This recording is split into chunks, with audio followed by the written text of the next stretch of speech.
Professor Javed साहब से बात करें। ऐसा है पत्ते गिरते हैं और कोई उसमें आप पानी एक बार डालिए, वही बार बार रिपीट कीजिए, आपको पानी की जरूरत नहीं है, ठीक है। Quality of Fisheries, Dr. Farouz Ahmed Bhatt, for sharing the knowledge and experience. में दान में या बाकी चीजों में कमा सके, उसे डबल ऑफ फिशरीज में कमा सके। मगर यही अवेयरनेस जो यहाँ हमारे प्रोफेसर करीबन 200 लड़के तालीम की ट्रेनिंग भी हासिल कर रहे हैं। यहाँ पुलवामा में मैंने देखा है जो लोग आए कि माइट की बीमारी है, इसमें कोई दवाई अभी निकली नहीं है। तो यहाँ पे आज हमें बहुत कुछ सीखने को मिला कि जैसे कि खास कर मैं अपने इलाके की बात करूँ तो हमारे इलाके में पानी अवेलेबल रहता है। तो अगर हम फिशरीज़ की बात करें तो फिशरीज़ का अच्छा खासा स्कोप है हमारे इलाके में। उन्होंने इसके बारे में स्कीम बताई, या पढ़े लिखे नौजवान हैं जो बेरोज़गार हैं उनको ये हुनर सिखाते हैं, जैसे कटाई करना है या आप दवा पोशी करना है या कुछ भी करना है तो वो यहाँ पे आए देखें। तो यही एक सुकास्ट का जो मतलब हमारे पास डिपार्टमेंट है, जो इन्होंने हमारे साथ बहुत अच्छे तरीके से पेश आते हैं और हमारे दूर दूर इलाके से जो लोग आते हैं उनको ये कुछ हौसला अफजाई भी करते हैं और साथ साथ में बहुत सारी स्कीमों के बारे में अवेयर करते हैं। तो हम चाहते हैं ऐसे प्रोग्राम आगे भी होते रहें। जहाँ तक फिशरी सेक्टर का ताल्लुक है, जैसे कि जो एग्रीकल्चर जितने भी एग्रीकल्चर और जितने भी अलाइड सेक्टर्स हैं उनमें जो फिशरी सेक्टर बहुत ही फ़ायदेमंद सेक्टर है। इसको सनराइज सेक्टर इसलिए नाम दिया गया है क्योंकि इसमें बहुत फ़ायदा है, चाहे रोज़गार के हवाले से, चाहे जितना भी हमारा प्रोडक्शन है के हिसाब से, तो हमारा इसमें प्रोडक्शन भी ज़्यादा है और इसमें रोज़गार भी ज़्यादा मिलता है और इसमें जो इनकम है फार्मर के लिए वो कई गुना ज़्यादा है बाकी अलग सेक्टर से। जहाँ तक आपने बोला कि हम उतना गोल क्यों नहीं पा सकते हैं कि जितना हम इससे ज़्यादा अवेयरनेस की कमी है। जैसे हमने भी बोला कि बहुत सारे स्कीमें है गवर्नमेंट की, जैसे फिशरीज़ की सेक्टर की हम बात करें, PMNSY स्कीम है सेंट्रल गवर्नमेंट की, यहाँ HADP स्कीम है।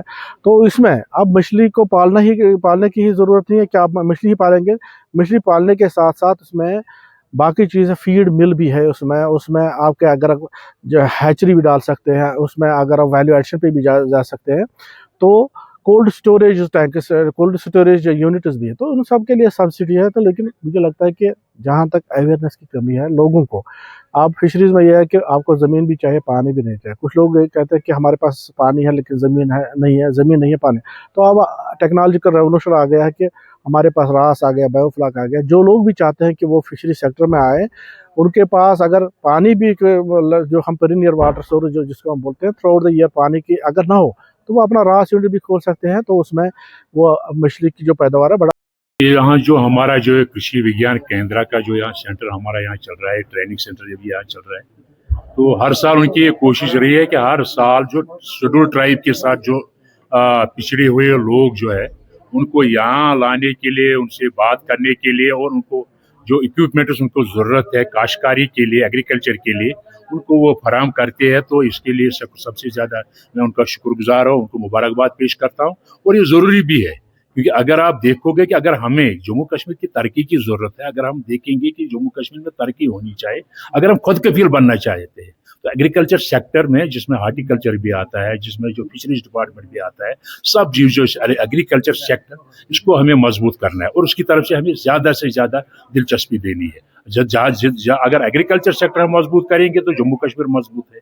अगर हम यहाँ एग्रीकल्चर सेक्टर में हम उसको आमदनी बख्श बनाएंगे तो हम खुद कफील बन सकते हैं। तो इसके लिए सबसे ज़्यादा दिलचस्पी देने की ज़रूरत है। और जो यहाँ सुकास्ट की हम जो कृषि विज्ञान केंद्र है, यहाँ जो हमारे एक्सटेंशन ऑफिसर जो हरियाणा जी भी यहाँ आई है, डायरेक्टर एक्सटेंशन, तो उन्होंने ये जो मेहनत कर रहे हैं, ये उनकी तजुर्बे से भी फ़ायदा उठाना है फार्मर्स को और उनको भी अवेयरनेस कम करने हैं। हर इलाके में, हर गाँव में अवेयरनेस देनी है लोगों को, क्योंकि अगर आप देखोगे एग्रीकल्चर क्रॉप इंश्योरेंस हमने किया है, लेकिन अभी तक एग्रीकल्चर डिपार्टमेंट को भी मैं आपकी वसात से कहना चाहता हूँ कि उनको भी मैदान में आना है, उनको जाना है लोगों के पास और उनको कहना है, अवेयरनेस नहीं है अभी तक लोगों को, उनको बताना है कि अगर एग्रीकल्चर क्रॉप इंश्योरेंस हम यहाँ आया है तो उसके लिए प्रीमियम भी देना है। अभी तक लोगों को पता ही नहीं है। इसी तरह आप हार्टिकल्चर में आप क्रॉप इंश्योरेंस आने वाला है, तो इसके लिए भी उनको अवेयर करना है कि प्रीमियम देना है। जो कैंप हमने करने हैं बाहर, लोगों को बताना है, क्योंकि आजकल हाई डेंसिटी जो हाइब्रिड जो चाहे वेजिटेबल्स हो, चाहे वो हार्टिकल्चर हो, चाहे एग्रीकल्चर में जो होता है, जो हाइब्रिड वैरायटीज आती है, तो उनको इंट्रोड्यूस लोगों में को समझाना है, लोगों के पास जाना है, उनको लोगों में इंट्रोड्यूस करना है, ताकि ज़्यादा से ज़्यादा हम ज़मीन कनाल में, अगर एक कनाल ज़मीन में हम 10,000 रुपये कमा सकते हैं साल भर, कि ऐसी भी स्कीमें हैं कि हम 10 कनाल के 10,000 के बजाय वहाँ 20,000 रुपये, 50,000 रुपये कमा सकते हैं, उस एक कनाल से कमा सकते हैं हर साल। इसके लिए अवेयरनेस की ज़रूरत है, और अवेयरनेस की जिम्मेदारी है, यहाँ सुकास्ट की भी जिम्मेदारी है, एग्रीकल्चर डिपार्टमेंट की जिम्मेदारी है, इन सबों की जिम्मेदारी है कि लोगों को होशियार करना है और लोगों को समझाना है कि कैसे आप काश्तकारी कर सकते हैं।